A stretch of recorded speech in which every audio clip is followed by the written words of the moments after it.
Good afternoon and happy Monday. I wanted to come to you today to ask you a question. Have you ever found yourself in the midst of a season where it felt like things kept happening one after another? Maybe you are currently in the midst of that season and it seems like there's no way out. And then you keep wondering, God, how am I supposed to endure? How am I supposed to make it through this? I can tell you that I most definitely have. For those of you who have been around for a while, you know that this past year has been a very difficult and challenging year for me. I would even venture to say it's probably been one of the hardest seasons of my life. And I kept giving things over to God and just waiting for Him to fix it. And then, as I mentioned before in the poem about my child, you never did let go. I'm like, God, what's going on? Like, what's taking so long? Why do you keep letting things happen? And God had to remind me of His word in Isaiah 43:2. If you're not familiar with this verse, the setting for this is the fact that it's the prophet Isaiah. And so he was speaking to the people of Israel as they were facing various trials and exile, right? And so he was letting them know that God didn't promise a life without pain or struggle. As a matter of fact, scripture tells us that trials will come. And so it's not if, but it's when. And as flesh, that can be hard, right? We're like, God, why do we have to endure? Why do we have to go through? But He tells us that the hard times will happen. And He doesn't promise that this life will be easy. But He does promise to be with us through it all. And so I'm going to go ahead and read for us Isaiah 43:2 and give you a little bit more context in reference to this. So the NIV version reads, "When you pass through the waters, I will be with you. And when you pass through the rivers, they will not sweep over you. And when you walk through the fire, you will not be burned. The flames will not set you ablaze." And I think that we should sit on that today, right? Because again, He doesn't say if, He says when. He says when we pass through the waters, right? When we walk through the fire. The difficult seasons will come, but they don't have the power to overtake us. And I think that often that's what we forget. We forget that no matter what season we're in, that God is with us. Hebrews 13:5 says He will never leave us nor forsake us. We just have to learn to trust God in the middle. As I've heard it said before, in the messy middle, right? Knowing that He is our safe place. He is our refuge from the storm. And it's easy to say we trust God, right? It's easy to say the words, but to actively do it is another thing. And I think sometimes that's where we get caught up, because we'll say, Lord, I trust you.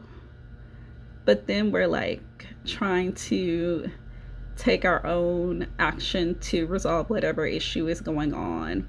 And sometimes God does want us to, assist Him in His plan while letting Him guide and direct us. But other times we just have to be still and know that He is God.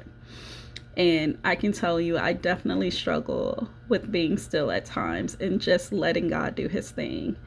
And so I have to say, Lord, I release it to you. I take my hands off of it, right? Because He's already told me that I need to trust Him, His timing, His process, and not my own. And so I just want to encourage you on today that we know ultimately we will have the victory over every situation, right? Because our God is with us. And in Romans 8:31, it says, if God is for us, who can be against us? I think sometimes we are our own enemy, and that can be a hard pill to swallow, right? We're like, no, I trust God. I gave it over to Him. I cast my cares on Him, as 1 Peter 5:7 said. But when you cast it, did you let go? If you remember in July, we talked about surrendering. And I think that people say that word all the time. I want to live a surrendered life, without actually realizing what that means. That means turning everything over to Him, no matter how big, no matter how small.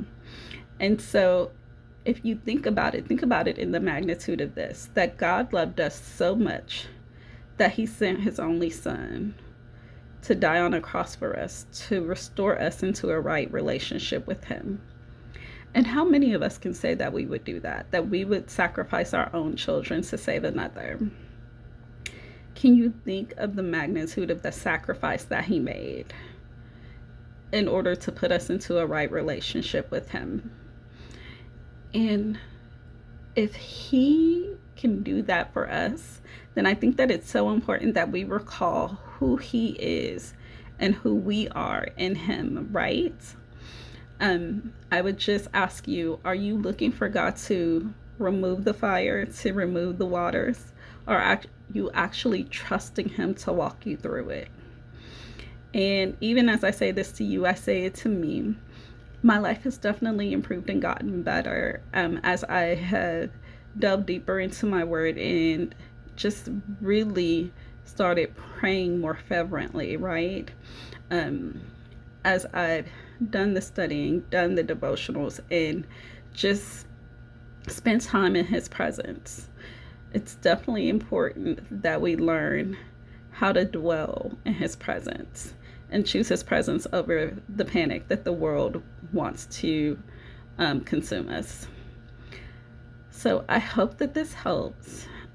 And if you need any type of encouragement on today, leave me a note here in the comments. I talk more about how we are overcomers through our faith in my overcoming series that I've done through my shorts. There's actually a scripture writing printable that you're welcome to follow along with us.